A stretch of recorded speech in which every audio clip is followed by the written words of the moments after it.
Bismillahirrahmanirrahim. Assalamualaikum warahmatullahi wabarakatuh. Selamat malam.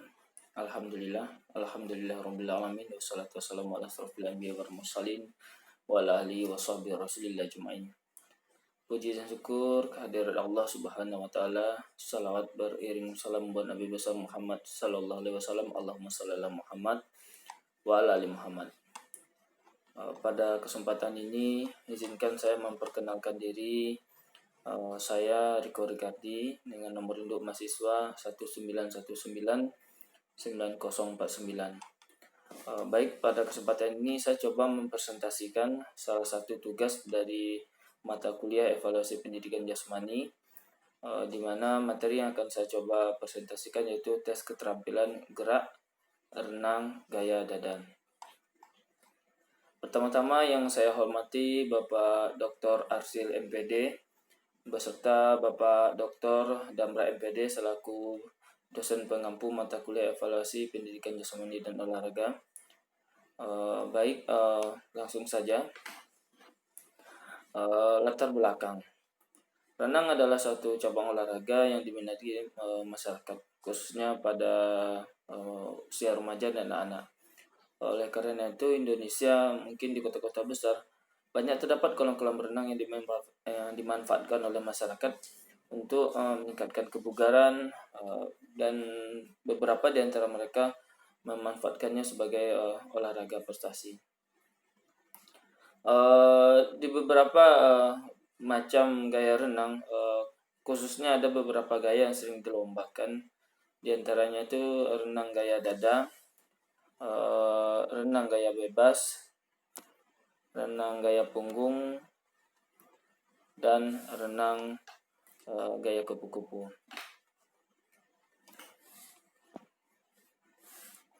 Baik, rumusan masalah. Dari beberapa latar belakang, di sini penulis mencoba mengambil rumusan masalah, diantaranya bagaimana analisis kesesuaian keterampilan gerak renang gaya dada pada atlet dengan komponen-komponen, diantaranya bagaimana keterampilan gerak fase start renang gaya dada, bagaimana keterampilan gerak pada posisi tubuh saat meluncur di renang gaya dada, dan bagaimana gerak fase gerakan lengan pada saat renang gaya dada, bagaimana keterampilan gerak fase gerakan tungkai renang gaya dada, dan bagaimana keterampilan gerak pada fase pengambilan nafas renang gaya dada. Dan terakhir yaitu bagaimana keterampilan gerak fase gerakan koordinasi renang gaya dada. Tujuan. Adapun tujuan pembuatan makalah ini diantaranya adalah mengetahui beberapa gerak fase renang gaya dada, diantaranya adalah fase start, yang kedua itu fase pada posisi tubuh renang pada saat meluncur, yang ketiga yaitu fase gerakan lengan, yang keempat yaitu gerakan tungkai, yang kelima yaitu pengambilan napas, dan yang terakhir yaitu fase gerakan koordinasi renang gaya dada. Baik, pembahasan olahraga renang. Olahraga renang mempunyai sejarah yang selaras dengan sejarah kehidupan manusia. Sejarah renang ini perlu diketahui oleh olahragawan renang pada umumnya. Pada negara-negara kuno, renang digunakan untuk melatih dan mempersiapkan para pemuda dalam rangka pertahanan negara. Demikian juga setelah lahirnya sekolah-sekolah pada zaman kuno di negara Mesir, Cina, Yunani, Roma, dan banyak negara lain yang renang masuk dalam acara pelajaran sekolah. Renang pada zaman dahulu dilakukan orang untuk menyelamatkan diri, misalnya dari ancaman kebakaran hutan, melarikan diri dari kejaran musuh, dari serangan hewan berbahaya, dan juga menyejukkan badan dari panasnya matahari. Makin kesini, pada tahap berikutnya para perenang mencoba melakukan kombinasi gerakan yang mengelompokkan kombinasi tersebut dalam beberapa macam gaya renang. Tahap selanjutnya, kombinasi gerakan tersebut disusun secara sistematis dan jadilah gaya renang seperti yang sekarang banyak kita lihat, kita saksikan, yang diadakan di arena perlombaan, diantaranya baik di tingkat lokal atau nasional, regional, internasional. Ada 4 gaya yang memang diperlombakan dalam event-event renang. Di antaranya itu gaya bebas, gaya punggung, gaya dada, dan gaya kupu-kupu. Pada presentasi ini saya khusus akan mencoba mengkaji mengenai renang gaya dada. Renang gaya dada adalah gaya yang bisa disebut yang paling mudah dan paling nyaman untuk dilakukan jika dilakukan dengan benar. Gaya dada itu memerlukan pernafasan yang teratur dengan wajah terbenam pada saat meluncur dan mengambil nafas tentunya di permukaan air. Ini menurut David J. Thomas 2006, halaman 141. Ada beberapa teknik gaya dada atau yang bisa kita pelajari atau nanti akan saya mencoba bahas pada makalah ini. Di antaranya yaitu teknik star, posisi tubuh, gerakan lengan, gerakan tungkai, pengambilan napas, koordinasi antara gerakan lengan, gerakan tungkai, dan gerakan pada saat pengambilan napas. Baik, yang pertama yaitu posisi star. Nampak pada gambar tersebut kita bisa melihat bersama bagaimana posisi star pada renang gaya dada. Star adalah salah satu kecakapan atau kemampuan yang paling mudah untuk diajarkan. Star gaya dada bersama dengan gaya kupu-kupu. Yang membedakannya adalah ada sudut masuk ke dalam air. Sudut masuk ke dalam air pada gaya dadanya sekitar 20 derajat, sedangkan pada gaya kupu-kupu sekitar 15 derajat. Baik, selanjutnya posisi tubuh saat melakukan posisi tubuh saat meluncur renang gaya dada. Di gambar yang saya bagikan ini, nampak kita bersama bagaimana posisi kaki, posisi kepala, dan posisi tangan.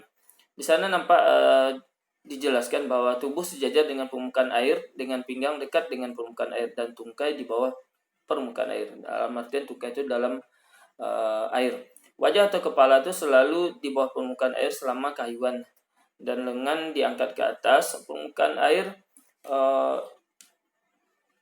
Di saat wajah di atas permukaan air, di saat itulah kita akan mengambil nafas.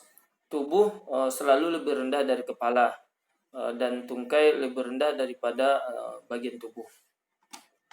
Baik, selanjutnya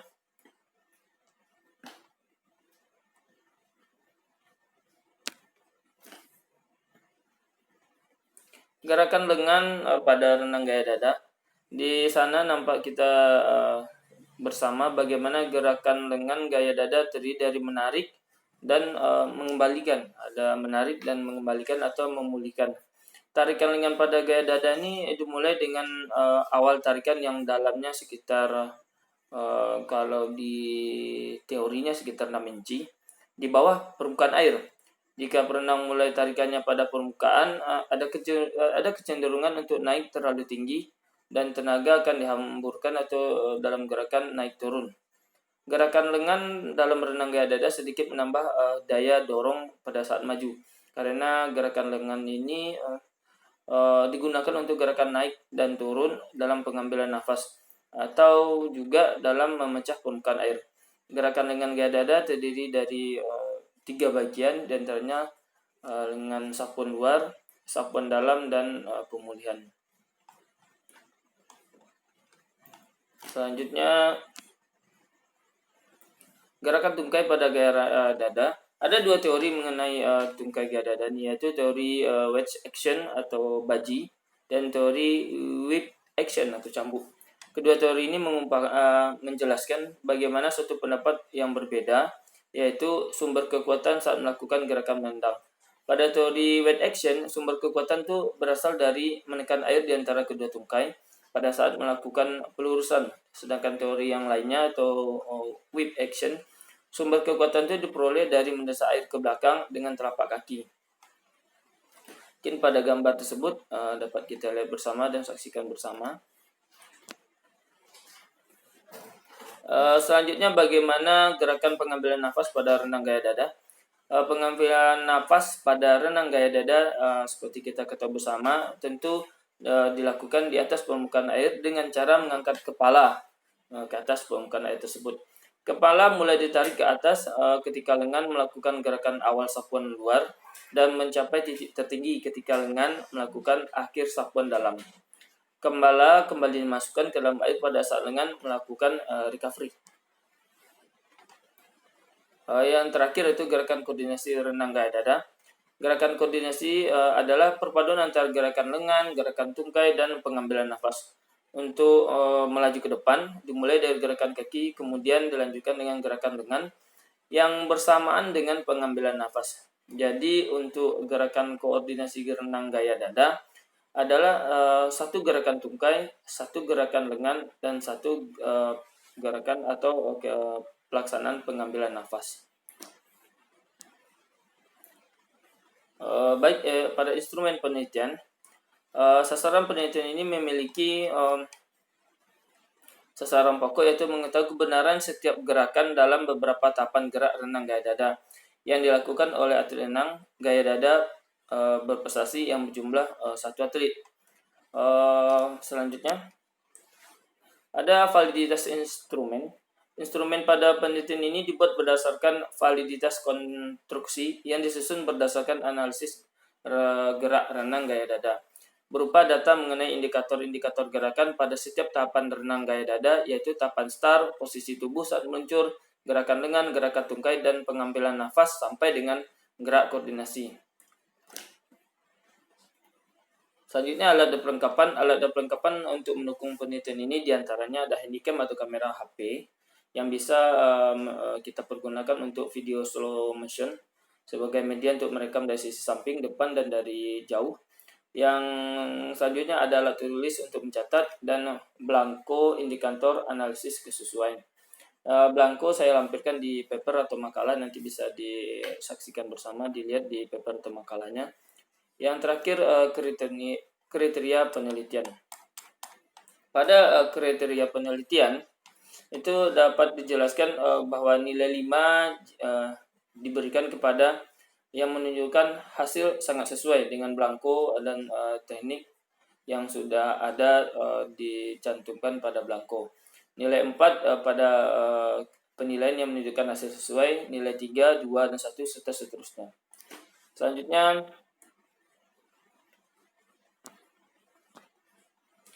prosedur penelitian. Pada tahapan penelitian ada beberapa langkah. Di antaranya yang pertama tentu kita berkoordinasi dengan pembina atlet mengenai kegiatan penelitian yang akan kita lakukan. Mungkin kalau kita lakukan pada murid sekolah, kita bisa melakukan koordinasi dulu dengan guru yang bersangkutan. Yang selanjutnya menentukan subjek yang akan digunakan dalam penelitian. Itu mungkin siswa atau atlet yang berprestasi pada cabang renang ini. Selangkah selanjutnya baru kita mempersiapkan instrumen penelitian, di mana dalam penelitian ini instrumen yang dibutuhkan tuh ya seperti tadi ada laptop, tripod, alat tulis, atau kamera digital. Setelah alat-alat tersebut kita persiapkan, maka ada beberapa tahapan yang akan kita lakukan. Yang pertama itu tahapan persiapan, yaitu mempersiapkan kondisi sampel penelitian baik fisik maupun mental, mengecek kondisi kamera dan peralatan yang akan kita gunakan. Yang selanjutnya ada tahap pengambilan data, dan yang terakhir ada tahap analisis. Mungkin itu yang dapat saya sampaikan pada presentasi kali ini. Banyak maaf, tentu banyak kekurangan pada presentasi saya. Sekali lagi, apabila ada kata-kata, sikap, atau perilaku saya yang tidak pada tempatnya kepada penonton, saya ucapkan mohon maaf yang sebesar-besarnya. Saya akhiri, bila taufik wal hidayah. Assalamualaikum warahmatullahi wabarakatuh.